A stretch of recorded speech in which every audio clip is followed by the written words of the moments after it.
สวัสดีค่ะก็กลับมาช่องรักสุขภาพอีกแล้วนะคะช่องของคนรักสุขภาพค่ะวันนี้เอาสูตรสมูทตี้ถึง5สูตรมาด้วยกันนะคะสำหรับคนลดน้ำหนักค่ะทั้ง5สูตรอิ่มนานและที่สำคัญทำง่ายมากๆค่ะแต่ก่อนไปดูอย่าลืมกดไลค์กดแชร์และกด Subscribe ค่ะเราไปเริ่มสูตรที่1กันเลยค่ะเริ่มกันเลยนะคะอย่างแรกนะคะก็คือกล้วยนะคะ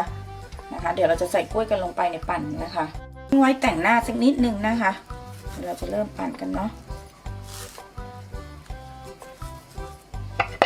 นี่นะคะ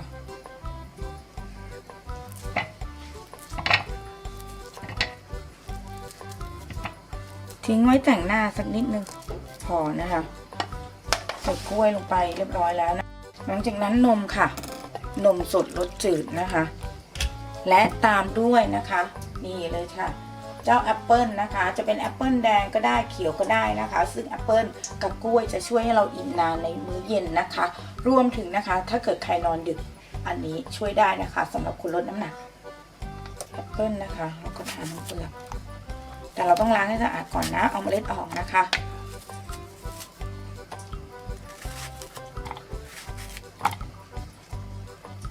ประมาณ1ลูกนะคะ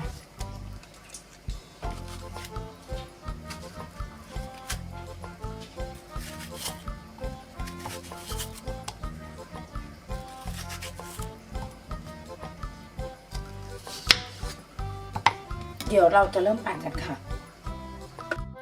เราก็ปั่นกันเนาะ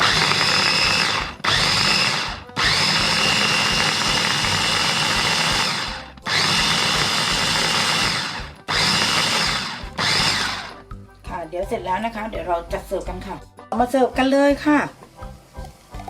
นี่นะคะแค่นี้เราก็ได้สมูทตี้ที่อร่อยแล้วนะคะ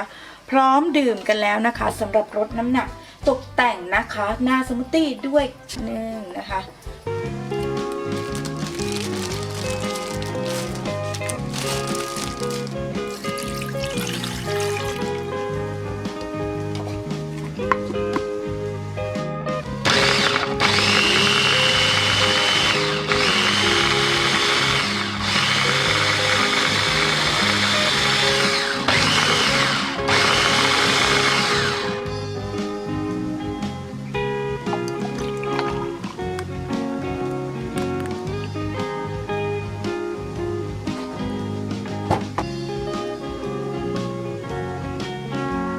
อย่างแรกเลยต้องมีเครื่องบดก่อนนะอย่างนี้นะคะเดี๋ยวเราจะเริ่มใส่ในส่วนของนะคะ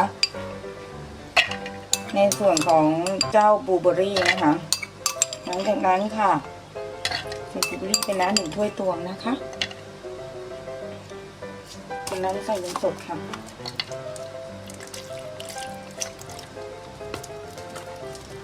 และในส่วนของนะคะโยเกิร์ตค่ะนมสดนะคะสัดส่วนเดี๋ยวขึ้นไว้ให้นะคะแล้วก็โยเกิร์ตนะคะ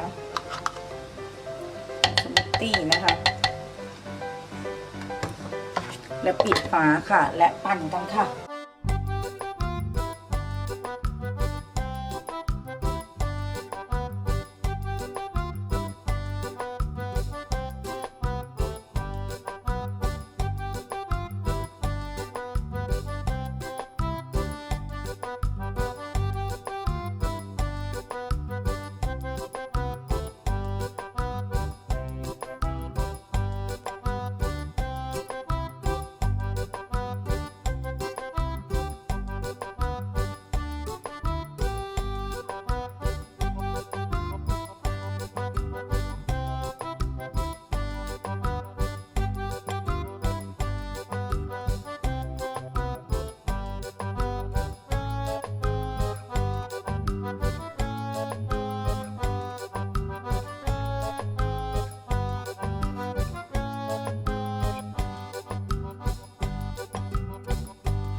เป็นไงมั่งคะสำหรับสูตรสมูทตี้ทั้ง5สูตรทำง่ายและใช้เวลารวดเร็วมากๆเลยนะคะทำให้เราอิ่มนานค่ะทำให้เราลดน้ำหนักตัวได้อย่างรวดเร็วนะคะทั้ง5สูตรนะคะทำให้ลดน้ำหนักตัวนะคะใน1อาทิตย์ได้ถึง2กิโลกรัมเลยนะคะก็ลองไปทำกันดูค่ะสำหรับคลิปนี้ทีมงานรักสุขภาพก็หวังว่าคลิปนี้ของเรานะคะจะมีประโยชน์กับเพื่อนๆไม่มากก็น้อยนะคะถ้าชอบคลิปนี้กดไลค์กันเลยจ้า